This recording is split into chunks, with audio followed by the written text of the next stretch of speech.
প্রিয় সোনামণিরা, আজকে আমি তোমাদের শেখাবো বাংলাদেশ ও বিশ্ব পরিচয় ৩য় শ্রেণীর, যা খুবই গুরুত্বপূর্ণ এবং একটু হলেও কঠিন। কারণ এখানে কিছু নমুনা দেওয়া থাকে, সেই নমুনা অনুযায়ী তাদেরকে বাসায় অ্যাসাইনমেন্ট তৈরি করতে হয়। তো অনেকেই এই বিষয়গুলো পারেন না। তো আজকে তোমরা এই ভিডিওটা দেখলে বুঝতে পারবে যে কিভাবে অ্যাসাইনমেন্ট তৈরি করতে হয়। তো আমরা প্রথমে প্রথম অধ্যায়ের একটা পড়া শুরু করব।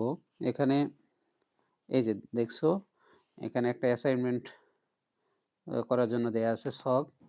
যানবাহনের ধরন অনুযায়ী নিচে ছকে গুরুত্ব লিখি।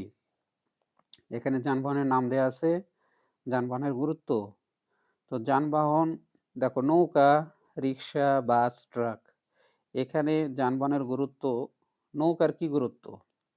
নৌকা আমরা পণ্য পরিবহন, নদীপথে এক স্থান থেকে আরেক স্থানে যাতায়াতের জন্য, বিশেষ করে বর্ষা মৌসুমে এই নৌকা ছাড়া চলাই যায় না। এই কারণে নৌকা অত্যন্ত গুরুত্বপূর্ণ। রিক্সা, রিক্সা একটা ছোট যান, তারপরেও এটা খুবই গুরুত্বপূর্ণ একটা বিষয়। রিক্সাতে আমরা কি করি? এক স্থান থেকে অন্য স্থানে, যেটা কম দূরত্বে সহজে যাতায়াত করতে পারি।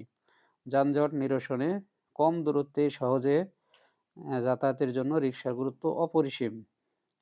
কম খরচে দূরবর্তী স্থানে যাতায়াতের জন্য আমরা বাস ব্যবহার করি। তাছাড়া বাসে অনেক সময় আমরা পণ্য পরিবহনও করে থাকি, মাঝে মধ্যে কিছু কিছু। আবার ট্রাক, ট্রাক হলো যে কোনো দেশেরই অর্থনৈতিক চাকা সচল রাখার জন্য একটা গুরুত্বপূর্ণ মাধ্যম। এই কারণে ট্রাক আমরা পণ্য পরিবহনে ব্যবহার করি। তার জন্য এখানে তোমরা কি লিখবা? সকল প্রকার পণ্য পরিবহনে দেশের অর্থনৈতিক চাকা সচল রাখার জন্য ট্রাকের গুরুত্ব অপরিসীম।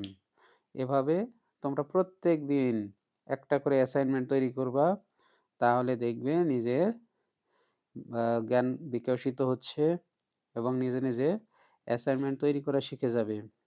তো ধন্যবাদ সবাইকে। আশা করি তোমরা প্রতিদিন ভিডিওগুলো দেখবে, তাহলেই নতুন নতুন কিছু জিনিস শিখতে পারবে।